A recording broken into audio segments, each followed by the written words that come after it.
നെന്മാറ ഇരട്ടക്കൊലപാതക കേസിൽ വിചാരണ നടപടികൾ ആരംഭിച്ചു. പ്രതി ചെന്താമരയെ കോടതിയിൽ ഹാജരാക്കി കുറ്റപത്രം വായിച്ചു കേൾപ്പിച്ചു. സജിത വധക്കേസിൽ ചെന്താമരയ്ക്ക് കഴിഞ്ഞ ദിവസം കോടതി ഇരട്ട ജീവപര്യന്തം ശിക്ഷ വിധിച്ചിരുന്നു. സാജിദ അജ്മൽ ചേരുന്നു. സാജിദ, കോടതി നടപടികൾ ആരംഭിച്ചു.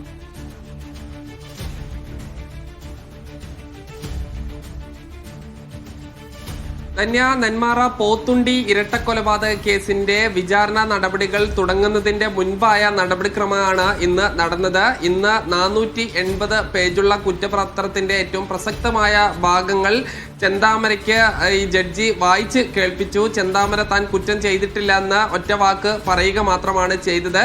ഇനി വിചാരണ നടപടികളിലേക്ക് അടുത്ത ദിവസങ്ങളിലായി തന്നെ കടക്കും. അതിന്റെ പ്രാഥമികമായാണ് ഇപ്പോൾ നടന്നത്. നമുക്കറിയാം, ഈ സജിത വധക്കേസിന് ശേഷം ഈ ജയിലിലായിരുന്ന ചെന്താമര പിന്നീട് പരോളിൽ ഇറങ്ങിയ ശേഷമാണ് സജിതയുടെ ഭർത്താവ് സുധാകരന്റെ അമ്മ ലക്ഷ്മി എന്നിവരെ കൊലപ്പെടുത്തിയത്. ഈ സജിത വധക്കേസിലെ പ്രധാന ദൃക്സാക്ഷികളായ രണ്ടുപേരായിരുന്നു ലക്ഷ്മിയും സുധാകരനും. ഇവരെ ഈ വർഷം, അതായത് ജനുവരി 27-ാം തീയതിയാണ് കൊലപ്പെടുത്തുന്നത്. അതിനുശേഷം ഒളിവിൽ പോയ ചെന്താമരയെ നെല്ലിയാമ്പതി കാട്ടിന് സമീപത്ത് നിന്ന് 2 ദിവസത്തിന് ശേഷമാണ് പോലീസ് പിടികൂടുന്നത്. ഈ കാട്ടിൽ 2 ദിവസം ഒറ്റയ്ക്ക് ഒളിച്ച് താമസിക്കുകയായിരുന്നു ചെന്താമര.